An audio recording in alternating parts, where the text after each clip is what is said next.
Chapter 16. Face down, unconscious, in the superheating yerk pool.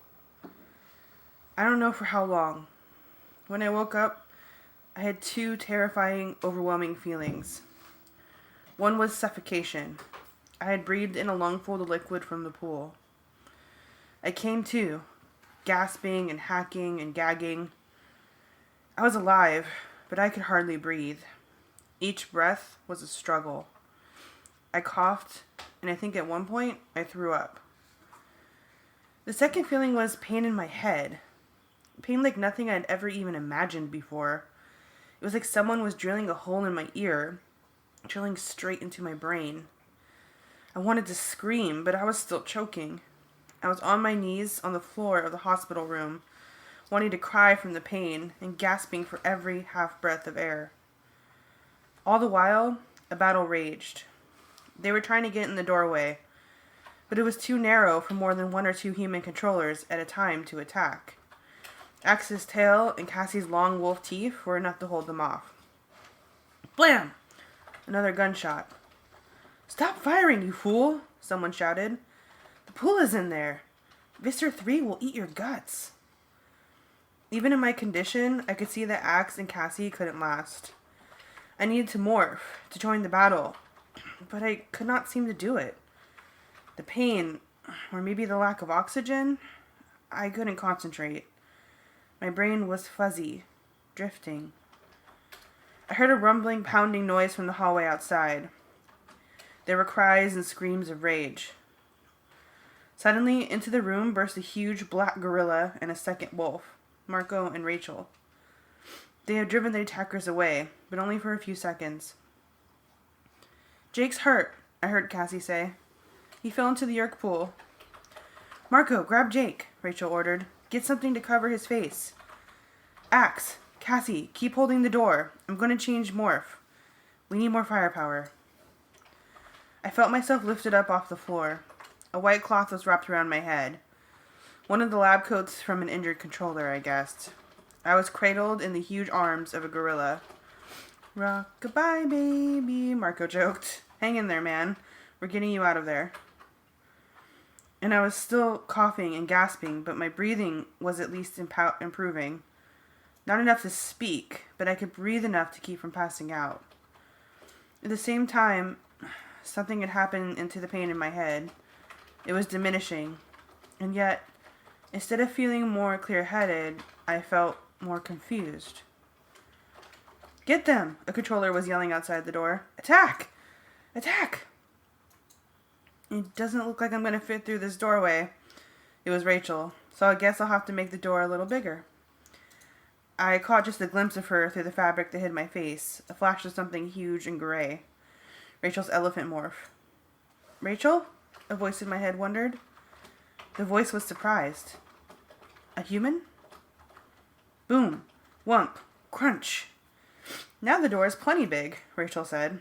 Wild screams, panic, cries of pain. I was bounced and slammed against walls and even dropped at one point. I fell as I go down a set of stairs. I felt hands grabbing at me and slipping away. Finally, fresh air. We were running like mad for the shelter of a stand of trees that fronted the hospital. "Cassie," Marco said. "You have a horse morph, right? Quick, before they figure out how to follow us." I was tossed into the dirt. The gorilla peeled back the coat that was over my face. "You alive? Man, that was intense. That is one hospital that's going to need some redecorating. We're going to put you on Cassie. Then we'll try to cover your retreat." "My head," I said. "Headache? No surprise, dude." "Something wrong. I can't think." "Don't worry. Take a break. We have it under control, more or less." "Unbelievable," said a voice in my head. "Can it be? Humans?" What was that voice? Where was it coming from? Marco lifted me and slugged me over a horse's back. Cassie. Cassie. Human, yes, and Rachel. The cousin, human as well. My hand tried to pull the coat away from my face. What was happening? There was a voice inside my head. We were running now, running and running at full gallop, through trees, across lawns, down suburban streets where Cassie's hooves clattered loudly. We jumped a fence. I flew through the air and landed hard on the dirt. I felt pain, but it came from far away. The coat was loose. I looked around, trees everywhere, a panting horse standing nearby. I saw all this, but in a distant way, as if I were watching it all on a TV. My eyes moved left, right. They moved all on their own, like someone else was focusing them. Cassie. I tried to say her name. Cassie. But no sound came from my mouth. Don't struggle, Jake, a voice in my head said. It's pointless. What? Who was saying that? What was... Then a laugh only I could hear. Put that primitive human brain to work, Jake.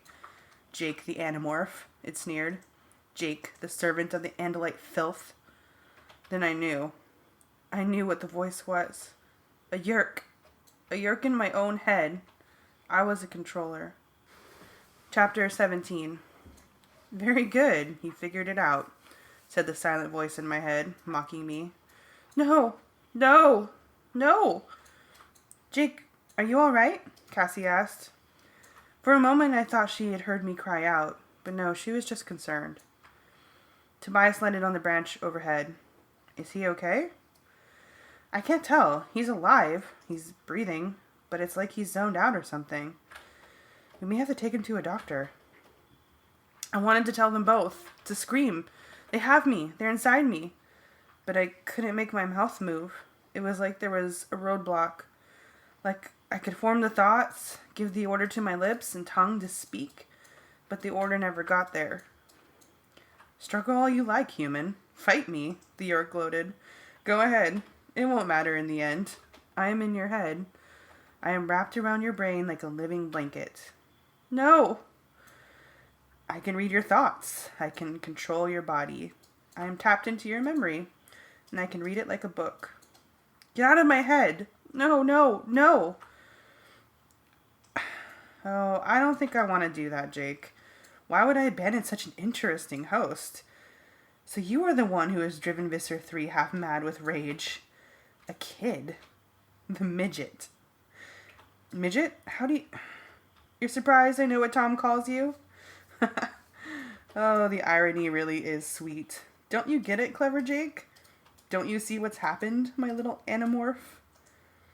Cassie had become human again. She knelt down beside me and looked down into my eyes. He's alert. His eyes are tracking. Jake? Jake, can you talk to me? It was a nightmare. That's what it was, another nightmare. I would wake up soon. I'd wake up and laugh and laugh. I am Temrash 114, the Yerk said proudly. Formerly Temrash 252, of the Salt Niar pool.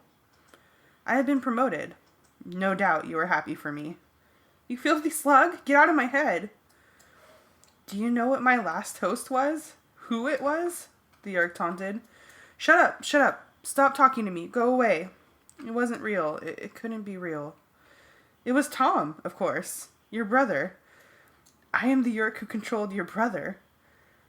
That cut through my growing hysteria. What? Ah, I thought that might interest you. Yes, Tom was my host. Then he's free? The Yerk laughed in my head. You're even stupider than your brother. No, your brother's body has been given to a new Yerk. Someone with a lower rank. I'm too important now to be wasted on Tom. And to take on a new and important project. A very special host. The governor. Jake, Tobias tried thought-speaking to me. If you can hear me, move your hand. Well, well, not a complete idiot, are you? The Yerk said. Yes, I will be given to the most important post on this planet. But this is better still. Visser 3 is very determined to catch you and your friends. He will be surprised to learn that you're human. I'll never tell you who the others? You mean Cassie, Marco, Rachel, Tobias, who's sitting in the tree over our heads? And of course the one remaining Andalite, Aximili Escaru Thistle. We have to get him to a doctor, Cassie told Tobias. Just then, Marco arrived. He was fully human again. He was dressed in his morph clothes and walking gingerly without shoes. Doctor? He needs a doctor? What's the matter with him? Nothing is the matter with me, I said quite suddenly. I'm fine.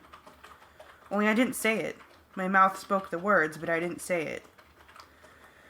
The Yeerk had spoken through my mouth. No way, Cassie said. We're taking you to a doctor. You didn't answer me for like 5 minutes. Maybe you have a concussion. My body sat up. Sorry I scared you, Cassie, but I'm fine. And where are you going to take me? Back to that hospital? What if some doctor does a blood test and he sees something that shows him I'm an Animorph? Like what? Marco said, sounding skeptical. How do I know? Maybe some leftover roach DNA. Look, I'm fine, okay? I'm going back up, Tobias said. Make sure no one is after us, and see if Rachel and Axe are okay. He flapped his wings and flew away through the trees. As soon as we know Rachel and Axe are safe, we need to break up and go our separate ways, my mouth said. The Yeerk was considering his next move. I cannot hear his thoughts, but I can feel him using my brain. He was digging through my memory, trying to learn quickly about the others. He was using my brain. Using me. I had to do something quick, something to warn Cassie and Marco. Surely they would guess what was happening. They were the 2 people in the whole world who were closest to me. Surely they would realize that I was no longer myself. Wouldn't they? I don't think there's all that much the Yeerks can do right now, Marco said to Cassie. We're deep in the national forest. It would take a while for them to organize a search. They need helicopters and lots of human controllers. And they don't even know what they're looking for. He laughed. After all, they still think we're Andalites. Yeah, but it means we're going to have to be very careful with Axe, my mouth said. We need to hide him. I think we may have parboiled quite a few Yeerks in that whirlpool. They're going to be very upset. It was incredible. It was shocking to listen to. The Yeerk was using my voice, my inflection, and he was saying words I would have said. Marco and Cassie would never guess. As far as they could see or hear, the Yeerk in my brain was me. Yes, little human, the Yeerk sneered silently. Your body is my home now. Mine. Body and mind under my control. Forget resistance. It is futile. No host has ever overpowered a Yeerk. It is impossible. I felt a dark wave of terror wash over me. He was telling the truth. I knew he was. No host had ever defeated a Yeerk. Resistance was futile. Futile. I would never be free, just like Tom. If this Yeerk moved on, they would give me to another. I was a slave. Forever. There was a noise behind me, footsteps on the pine needles and leaves. At the same time, Tobias came swooping down to land on a nearby branch. I turned around. Rachel. Hey, cousin, I said. I see you made it okay. Then, a touch on my shoulder. I spun suddenly. I hadn't heard anyone else arriving. Axe, just behind me. His Andalite face close to mine. His big eyes watching me. And in that split second, hatred revealed itself. A hatred that had crossed light years of space to play itself out on planet Earth. Andalite, the Yeerk hissed silently. And in that one word, I heard the same fury and contempt I heard whenever Axe said the word Yeerk. Only I heard it. Only I heard it. The Yeerk did not say a thing. But, surprised, unaware, unprepared, he did curl my lip in an instinctive expression of revulsion. It was a small thing. It lasted only a second. And then the Yeerk was using my mouth to say, Hey, Axe, you did great back there when... In a moment too fast for me to see, Axe whipped his tail forward. In the blink of an eye, the scythe blade was leveled a 1/4 inch from my throat. Yeerk, he said. Chapter 18. Axe, what are you doing? Cassie demanded. Are you nuts? Marco cried. What's your problem, Axe? My voice asked the Andalite. But he did not waver, and he did not pull that deadly tail away from my throat. Prince Jake has been taken. He is a controller. What? Rachel snapped. Back off, Axe. You're crazy.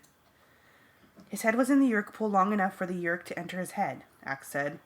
And just now, you all saw the expression when he was surprised to see me. I am not human. I do not know every human expression. So tell me, what was that look? This is crazy, the Yerk tried a disbelieving laugh. Marco, Cassie, would you please tell this nut that I'm okay?